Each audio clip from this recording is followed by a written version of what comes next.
His story is one of ambition, failure, and ultimately one of a lot of success. Elon Musk. Elon Musk. Elon Musk. Elon Musk. Now in this video we're going to break down what he actually does, what he brings to the party, what his life is like, and what has made him get to the point of where he is now. And along the way we're going to see why and how he defies conventions, set his own rules, and doesn't really care what other people think of him. He is on his own trajectory. He is within reason pretty much one of a kind, and how he has sort of gone ahead and created all of his companies, and in other words made them so successful as they are today. I will give my opinion at the end of the video, but I'm trying to say this from a matter of fact place, and you can interpret this footage and this data and this video as you like. Love him, hate him, that is down for you to decide. Elon Musk was born in 1971 in Pretoria, South Africa.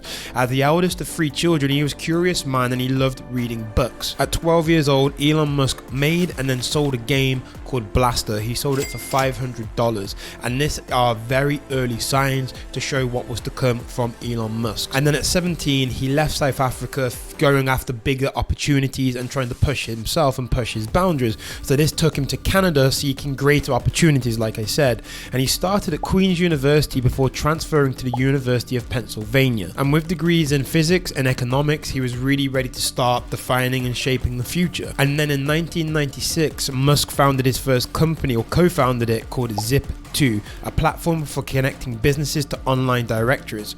It sold for $307 million, giving Musk his first taste of success, but he actually didn't stop there. After that, in 1999, he funnily enough launched something called X.com, and you will know X.com more by its modern name of PayPal. Pretty good and top stuff in terms of the world of business and entrepreneurship. And then in 2002, Elon Musk took on his biggest challenge to date, arguably, by forming SpaceX, and his mission was very simple: to make the human race multiplanetary. But between 2002 and 2008, he nearly bankrupted SpaceX multiple times. He had 3 successive rocket failures, and by 2008 he had enough money, and just about enough money, to do one final launch. So this would be his 4th attempt, and by this time it was make or break. And as luck would have it, or by his ability and the people surrounding him in terms of creating the rockets, it was a success. And with the success he managed to win contracts with NASA, so again giving him more funding to keep doing what SpaceX is doing down to this day. And 2 years after creating SpaceX, during this, I only assume, chaotic period, he then went ahead and joined another company known as Tesla, and he transformed it into a leader of electric vehicles, being the biggest EV seller, so electric vehicle seller, on the planet as of the point of filming this video. And then for another company set up by Musk, Solar City, Musk expanded Tesla's mission to include clean energy. So from solar roofs to massive energy storage, Tesla leads the charge for sustainability. Now this one is arguably one of his most strangest yet ambitious yet on a personal level strangest ones that he has done yet, which is Neuralink. And Neuralink is Musk's boldest venture to date, really, which is what I would say, in the sense of putting chips into the human mind. And it was founded in 2016, and its goal is to bridge humans and AI, bringing them together with a single chip. The patient basically controls the digital device using only their thoughts. It's crazy, and there's a video of this, and I believe there's also an interview of the guy who had this chip put into his brain, and I recommend you have a look at it and you can draw your own conclusions from it. Then you have another company called The Boring Company, which thinking about when you just hear The Boring Company is a pretty, I guess, interesting name, but boring at the same time. Ha ha ha. And Elon Musk with The Boring Company aims to solve traffic jams and congestion by building and constructing underground tunnels. Las Vegas is an example of showing what The Boring Company can do, and what it did was create the Vegas Loop, which offers a glimpse basically into the vision. And there are many other cities that want to use this technology and basically copy and replicate what has happened in Vegas with this. So I can only imagine how this is going to ease congestion, or maybe bring more congestion onto the streets, onto the road. Time will tell. Who knows? And then arguably Elon Musk's most famous acquisition or purchase to date is buying Twitter, and not only buying it but changing its name to X. He bought this in 2022 for $44 billion US. Now at the point of filming this video and researching for this video, I've seen that it's been estimated that he has lost up to 20, some even $30 billion in terms of valuation buying it. But his vision for Twitter, now X, is to create an everything app for communication and commerce. Now you can see how this has already been changing with the integration with Grok. You've been able to advertise jobs on there and a lot of different things that he has tried out and tested, and what may be coming in the future, only time will tell. Now Elon Musk's leadership style has been debated, and some people think it is revolutionary, other people think it's upright wrong. But when he again purchased Twitter, he fired, with a mixture of people choosing to leave, but 80% of all the Twitter/X staff.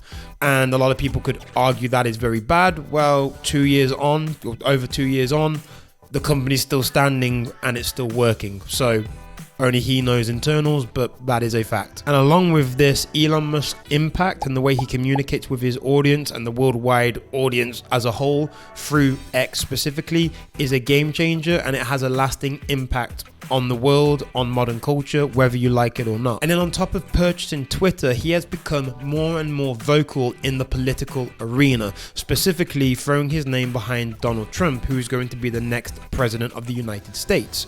And he's going to be involved with Trump and the administration very, very highly. He, along with Vivek Ramaswamy and other people highly involved in this Doge department of the government, are going to highly streamline the American government and remove any deadwood. So in other words, remove people who aren't needed. And you could argue this is wrong, this is going to break the government, but looking at what he did at X, granted X is not a government, it is a company, but whether you like it or not, I'm assuming logically they're using that same link of thinking. He shrunk down the company by 80% and it's still standing. So imagine how he could do that with the US government and make it more streamlined, more productive, and more effective for the American people. And the other thing for sure is his journey is not over. You could say it's only still just starting, and it just seems to be going up on a different level of trajectory compared to anyone else. And it could make him even more powerful than the government itself, depending how you define that and what angle you approach that from. But the calculated visionary continues to shape our future, that is for sure.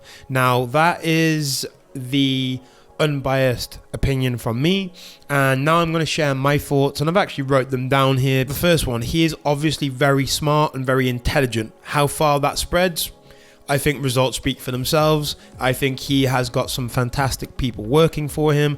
One of those people I have already interviewed for my podcast, a friend of mine. She had an insight into that. I don't think the podcast is up at the moment, but it will be in the next few weeks. So make sure to watch that, and it will be linked up here at some point, but go and watch that. It will be linked down below. But again, he has incredible staff around him and a workforce that have helped him achieve this. He's obviously not by himself. So that is something to say, but he attracts high talent to get high results and create history. I also don't think Elon Musk is fully trustworthy, because I think he comes from working from himself. He thinks of himself first, which I can't say is good or bad. It depends on which pendulum you swing with that, and I don't really know myself. But I will say this.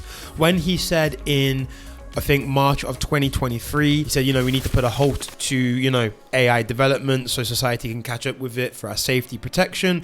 He was creating XAI, and that was again now what you are seeing in real time, released and integrated with the X platform itself. That is Grok and any other AI products related to that. And he says one thing, but behind closed doors he's creating a company about it, so that doesn't exactly build trust. And then the other one, which a lot of people champion him for, is creating a platform where free speech is allowed, where you're not cancelled, where you're able to have adult conversations. Thank you so much for buying Twitter. You're Thank welcome. you so much. You're welcome. I'm not exaggerating when I think you changed the course of history. I really do. I really think you made a fork in the road.